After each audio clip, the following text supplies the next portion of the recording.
ils vont avoir la mort éternelle. Cela veut dire quoi? C'est pour ça que je suis en train de parler de manière très simple. Pour te dire que c'est parce qu'en vérité, la puissance de la mort sera anéantie pour ce groupe. Amen. Si vous comprenez. La mort sera toujours là. Mais Dieu viendra anéantir la puissance, le pouvoir de la mort pour ce groupe ici.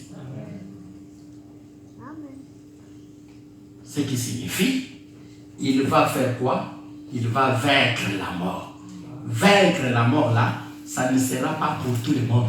Amen. Vaincre la mort sera seulement pour... La mort sera destinée pour ceux-là. C'est pour ça qu'on dit, ils ressusciteront pour la mort. Voilà pourquoi on vous avait dit que il n'existe pas seulement la vie éternelle. Il existe aussi la mort éternelle. C'est ce que tu appelles l'enfer. Il existe la vie éternelle, c'est ce que tu appelles le paradis. Amen. Amen.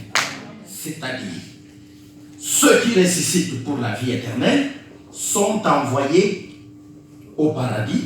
Ceux qui ressuscitent pour la mort éternelle sont envoyés en enfer. La mort est là de manière permanente. Et la mort n'a plus de pouvoir sur eux. La mort n'a plus de pouvoir sur eux. Il faut suivre mon geste. Sur eux, qui? Les saints. C'est pour ça que l'on te dit que la mort sera vaincue.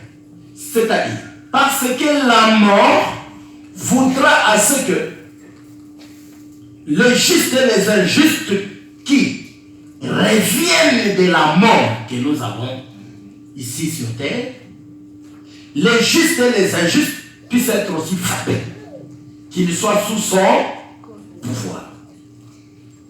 Est-ce que vous le suivez? La seconde mort voudra cela. Et Dieu va vaincre, c'est-à-dire, il va destiner la vie à ceci et la mort à cela. Je parle de manière à ce que même un enfant comprenne. Ce qui signifie que quand nous mourrons ici, tout le monde va mourir. Les justes comme l'injuste va mourir. Tu sais, mes bien-aimés, le Seigneur a dit ceci. Je vous dis toutes choses, afin que lorsqu'elles arriveront, que tu ne sois pas surpris. Amen. Parce que du moins tu sais que ces choses ici m'ont déjà été annoncées. C'est pour ça que tu es dans ce monde, même la nature t'enseigne. Avant de sortir de chez toi, tu dis aux enfants, les enfants, regardez un peu pour moi la météo. Pourquoi tu envoies les enfants regarder la météo? Qu'est-ce qu'on a dit? Non, maman, il va faire extrêmement froid. Où soit. Et les enfants, prenez vos manteaux. Parce qu'on a dit, il va faire extrêmement froid. Qu'est-ce qui t'a dit cela? Ce sont des prévisions. Amen. En vérité, c'est ce que nous appelons dans l'évangile l'annonce. C'est parce qu'on t'a annoncé qu'il y aura ceci. Si tu sors et que tu n'as pas pris ton manteau, tu vas dire que, franchement, je suis sorti vraiment.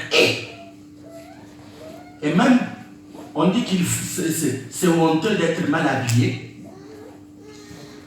Comme là, on est à l'hiver, là, imagine-toi que tu sors vraiment avec ton petit t-shirt et avec ton bermuda. Qu'est-ce qui va t'arriver? Quand tu entres quelque part, tout le monde, on peut même appeler les pompiers. Non, il y a quelqu'un dans la tête qui ne fonctionne pas ici. N'est-ce pas?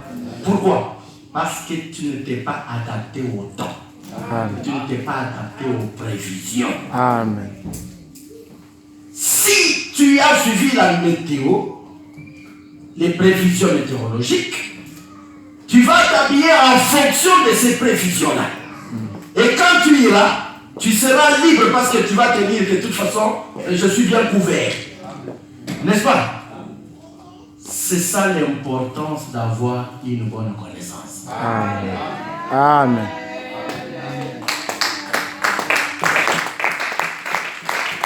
Parce que tu ne vas pas avoir peur de la mort. Tu sais bien que tu vas Mourir. c'est tout. Et que tu as les garanties que moi, pour que je meure, il faut que ça soit Dieu. D'où tu n'auras pas peur de quelque chose qui puisse te faire peur. Même si quelque chose, tu rêves que tu es étranglé, que tu vois. C'est comme si quelqu'un mettait des morts dans tes narines. Tu te dis, de toutes les façons, je suis en train de rêver, ce n'est pas la vérité. Que Dieu te bénisse. Mais tu te dis, de toutes les façons, je suis en train de rêver. Il suffit seulement de regarder. Est-ce que je suis dans mon lit de toute façon? Ce n'est qu'un songe. Je continue mon sommeil. Tranquille. Quand tu vas commencer à vivre comme ça, tu verras comment les cauchemars vont fuir loin de toi. Ils vont dire que de toute façon, si nous y allons, c'est pour passer le temps. Il faut aller auprès de celui qui, quand il va nous avoir, il va sursauter. Comme ça, notre objectif est accompli. Que Dieu te bénisse. Que Dieu te bénisse. Mais je ne dis pas que si tu as des cauchemars, tu ne m'appelles pas. Appelle-moi même à 2 heures. Appelle-moi jusqu'à 2 heures. Même à 2 heures, comme ça, on va chasser les cauchemars. Mais celui pour qui les cauchemars ne sont qu'un dérangement, ne sont qu'un dérangement, doit comprendre tout simplement que quand Christ est avec toi, la tranquillité est assurée. Ce qu'on te dit là, c'est pour que tu saches que la mort existe pour tous les mondes. Quand on te dit que Christ a vaincu la mort, c'est que il s'agit de cette mort-là qui arrivera après la résurrection.